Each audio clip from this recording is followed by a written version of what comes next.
So, what's the connection with the term used by Apostle John in the book of Revelation, a mark on the right hand and forehead?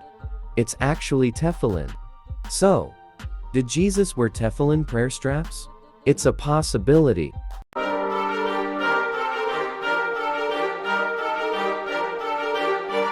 The Apostle John would not speak something too avant garde that couldn't be understood by his contemporaneous readers. Inspired writings by the Holy Spirit are constructive and comprehensible to readers at any time. They shouldn't be unresolved puzzles for 2,000 years, waiting for some American theologians to interpret them as barcodes or chips to scare people. So, what's the connection with the term used by Apostle John in the book of Revelation, a mark on the right hand and forehead? It's actually Tefilin. And he causeth all, both small and great, rich and poor, free and bond, to receive a mark in their right hand, or in their foreheads. Revelation 13:16. Apostle John is referring to the Jewish worship practices of his time. Righteous Jews used Tefillin prayer straps on their left hand, whereas John speaks of those who turn away by becoming followers and worshippers of the beast. Who would use a mark opposite to a righteous Jew, wearing Tefillin on the right hand, and also on the forehead? It's as simple as that.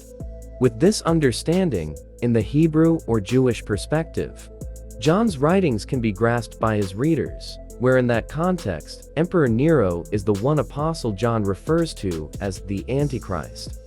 The tradition of using Tefillin prayer straps dates back over 2,000 years.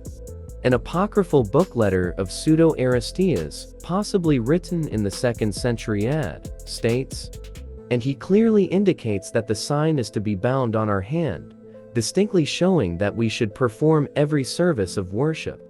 Ancient Tefillin has also been found at Qumran around the 1st century BC, or AD, Dead Sea Scrolls site, and in caves used by the Bar Kokhba rebels in the 2nd century AD. There are two types of Tefillin prayer straps worn by Jews as a set, either on the left arm Tefillin Shel Yad, or on the forehead referred to as Tefillin Shel Rosh. These Tefillin are called plate of pure gold, Exodus 28-36. It has 4 compartments, each containing a piece of parchment. The first parchment has Exodus 13:1-10 written on it. The second has Exodus 13:11-16. The third has Deuteronomy 6:9, and the fourth has Deuteronomy 11:13-21. These 4 pieces of parchment are wrapped in animal skin, forming a square-shaped package. This small bundle is then tied to the forehead with leather straps or ribbons. These Bible verses contain God's commands to remember and obey His Torah. The term Tefillin is a rabbinic Jewish term, not found in the Old Testament. However, it appears in Hebrew translations of the New Testament Matthew 23:5, and, of course, in many rabbinic writings. From Matthew 23, verses 5, the Greek word phylacterion gives rise to the English term phylacteries. This Greek word has a broad meaning in the Hellenistic world, including castle, fortress, protection, security, preservative, charm, badge, rope, or chain. So, did Jesus wear Tefillin prayer straps? It's a possibility. Mitzvot number 19. Command to bind Tefillin on hand and head. And thou shalt bind them for a sign upon thine hand, and they shall be as frontlets between thine eyes. Deuteronomy 6-8. Apostle John is actually discussing a sign easily understood by his readers, related to the sign of the righteous, who then used Tefillin on the left hand. Whereas what John writes is Tefillin on the right hand. Thus, identification for those remaining faithful to God and those who have worshipped the beast will be straightforward, because of the different order in its usage. Even though the book of Revelation is full of symbols, it's not a puzzle. What is written in Revelation 13:16-18 is not a new puzzle that can be solved by American Christian theologians in this century. With Hollywood making movies about the blowing up of issues about the soon-to-be outdated microchip, Apostle John uses terms easily understood by his contemporary readers. Indeed, it is Tefilin prayer straps with a different order usage, as righteous Jews use them on their left hand. The apostates would wear them on their right hand.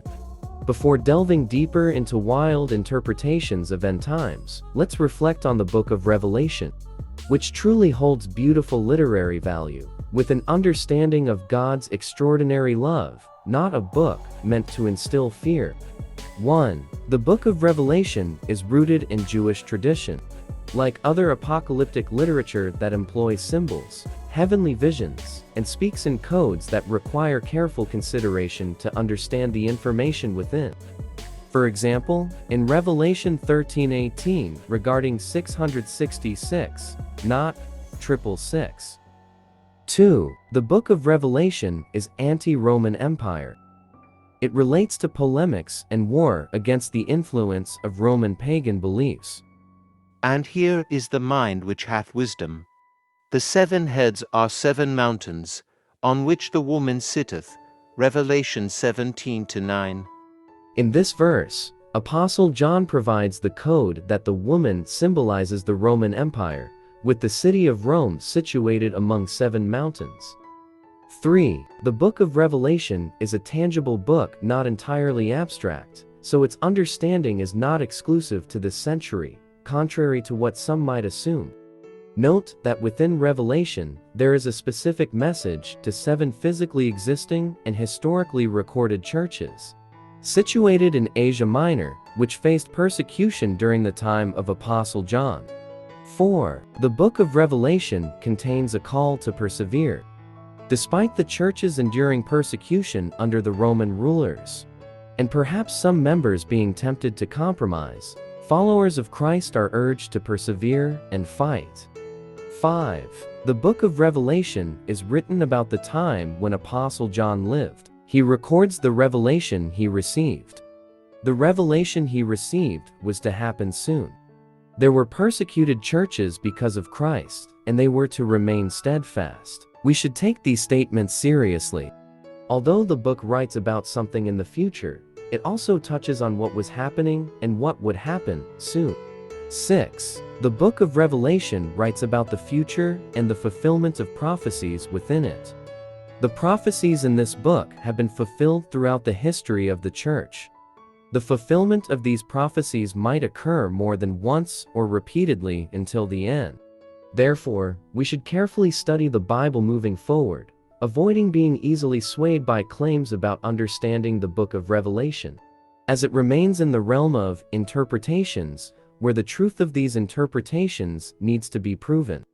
Avoid being swayed by social media issues and messages broadcasted through your phone.